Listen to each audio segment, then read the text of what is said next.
Straight out to Greg Paul, reporter KFYI. Greg, what do we know about reports a message scrawled inside Isabel's closet in her bedroom? Nancy, it really brings another mysterious element to this case. What we are hearing is that possible message from Isabel, as you said, was found inside the closet on the wall. But when police were asked about it, you just saw it. The Sergeant Hawk, she wouldn't even confirm it. They wouldn't talk about it. They don't want to discuss it to protect the investigation. But it is an interesting twist to this story.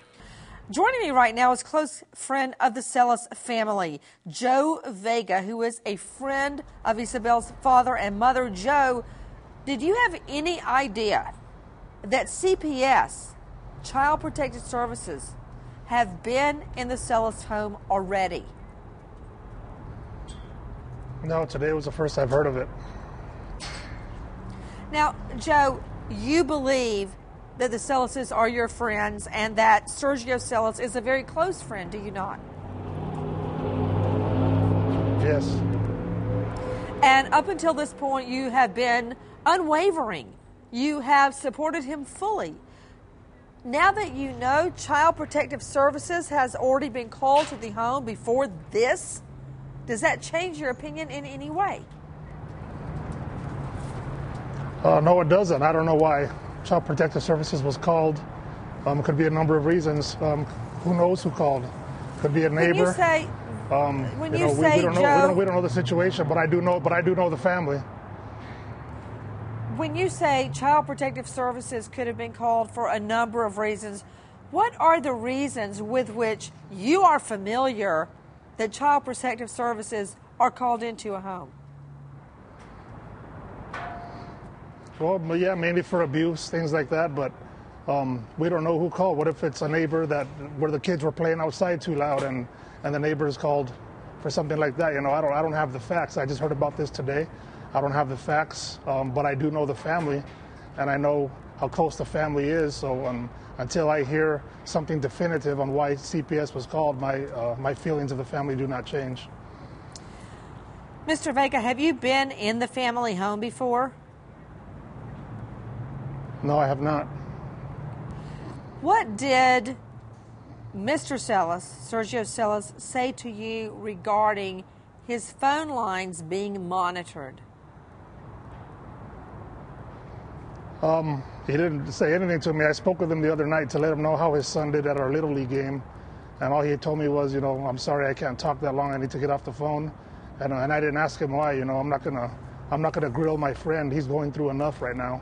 I'm not going to grill him over anything like that. Didn't he say to you, Mr. Vega, that he couldn't talk for long, that his phones were being monitored? He did not tell me his phones were being monitored. He told me he could not talk that long, that he had to get off the phone. Yes, he did not tell me his phones were being monitored. And I did not ask. Like I said, I'm not going to grill my friend. He's going through enough. I just told him that I would probably call him back later in the week after our next game to let him know how his son is playing. He wants to know how his son is playing, so I told him I would let him know. Greg Overzat, what do we know about Sergio Celis' phones being monitored?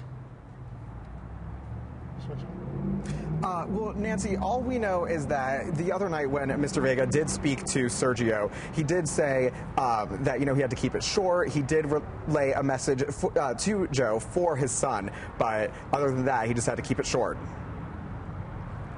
With me is Greg Overzat, our producer there in the field of the Tucson Police Station. Along with him is Joe Vega, a very close friend of the Celis family.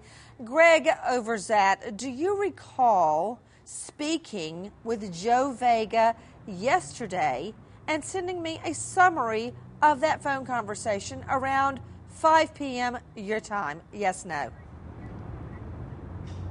Yes, I do. Okay. Do you recall writing?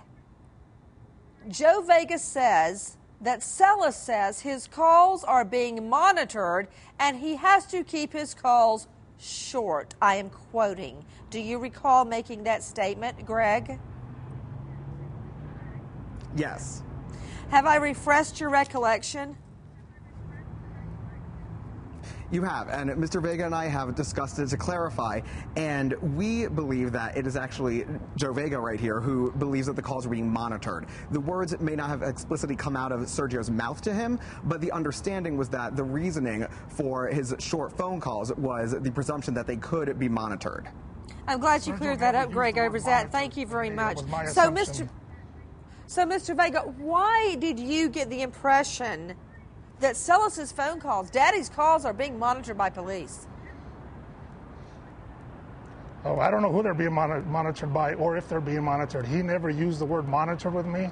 My assumption was because he had to get off the phone quickly, that they were probably being monitored. That's my assumption. I did not relay that to him in any way. He did not use the word monitored in any way. That was my own assumption.